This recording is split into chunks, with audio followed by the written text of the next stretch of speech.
मोहन की माँ शीला देवी बहुत ही कड़क मिजाज की औरत थी।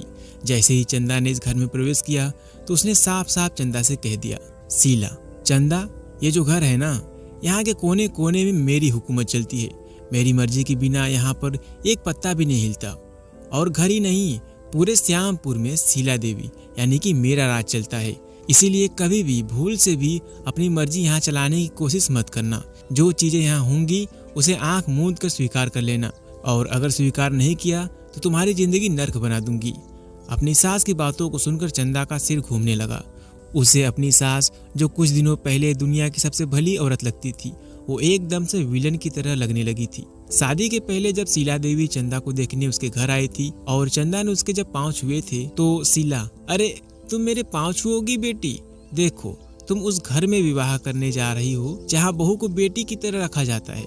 चंदा बेटी, बस एक ही बात तुमसे कहना चाहूंगी कि अगर शादी के बाद तुम्हें उस घर में जरा सी भी दिक्कत हो तो सबसे पहले मुझे बताना, क्योंकि तुम्हारी जिम्मेदारी मेरे ऊपर सबसे ज्यादा होगी। चंदा, जरूर बताऊंगी माँ जी। शीला, और हाँ, ये लो, पूरे 20 लाख हैं, इसे तुम रख लो। शादी ब्याह में बहुत पैसे खर्च होंगे ना, इन पैसों से तुम्हें जो भी लेना हो ले लेना।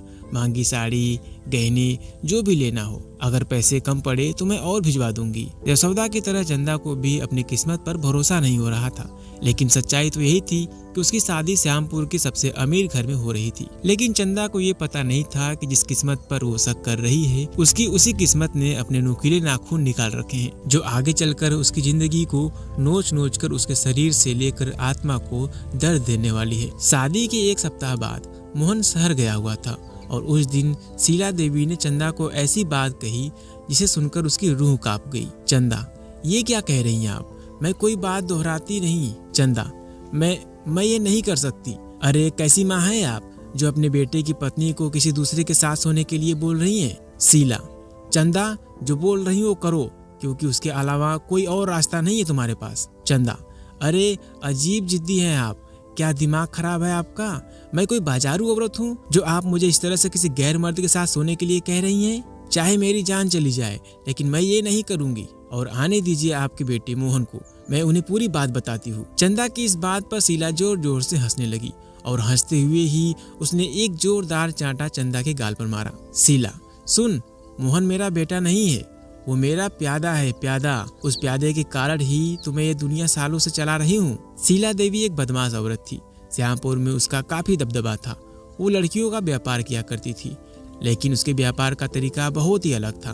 उसका प्यादा मोहन पहले लड़की से शादी करता है और फिर उसे यहाँ ले आता है, और उसके बाद शुरू होता है उस लड़की के शोषण का सिलसिला। अब तक सैकड़ों लड़कियों का जीवन शीला देवी ने नर्क की तरह बना दिया था, और जिसने भी उस नर्क से निकलने की कोशिश की उसे जान से मार दिया। शीला, राजवंश, सोहन, तुम लोगों के रहते हुए इस लड़की ने भागने की हिम्मत की। इसे भी वही सजा दो जो अब तक हमसे गद्दारी करने वाले को दी गई है। शीला के ऑर्डर पर उस लड़की के शरीर में पत्थर बांधकर उसे कुएं में डाल दिया जाता था। डूबने से उसकी मौत हो जाती थी।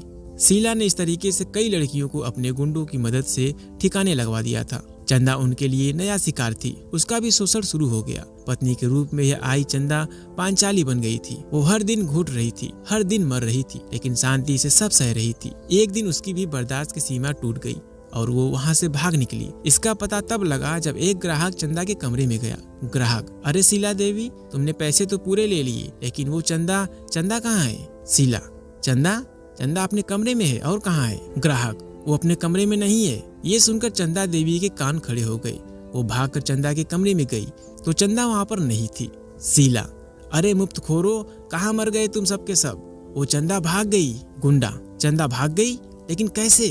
उस गुंडे की बात सुनकर चंदा देवी ने एक जोरदार तमाचा उसके गाल पर मारा। 1 घंटे के अंदर अगर वो लड़की मेरे आंखों के सामने नहीं आई तो मैं तुम सबको ऊपर भेज दूंगी। चंदा की तलाश शुरू हो गई, लेकिन चंदा तो वहाँ से बहुत दूर जा चुकी थी। चंदा पूरे 3 साल उन राक्षसों के पास रही और इन 3 सालों में उसने सबकी नजर से बच बचाकर अपने कमरे से होकर बाहर निकलने के लिए एक सुरंग बनाया। उसने इस काम को इतनी सफाई से किया कि किसी को कानों कान खबर नहीं हुई। जब शीला देवी और उसके गुंडों को सुरंग का पता लगा, शीला, अरे बाप रे, वो लड़की तो बहुत ही सादी निकली। हमें लगता था वो बहुत ही शरीफ है, लेकिन उसने तो सुरंग बना लिया और यहाँ से भाग भी गई। शीला देवी बहुत टेंशन में थी।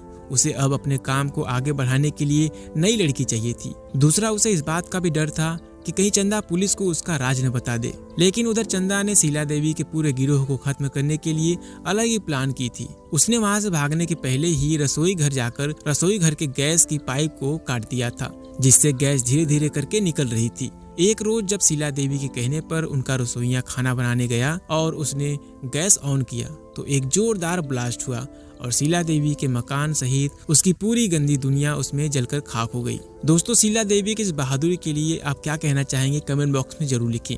और अगर ये वीडियो आपको पसंद आई हो तो इस वीडियो को लाइक करके चैनल को सब्सक्राइब जरूर कर लेना। धन्यवाद।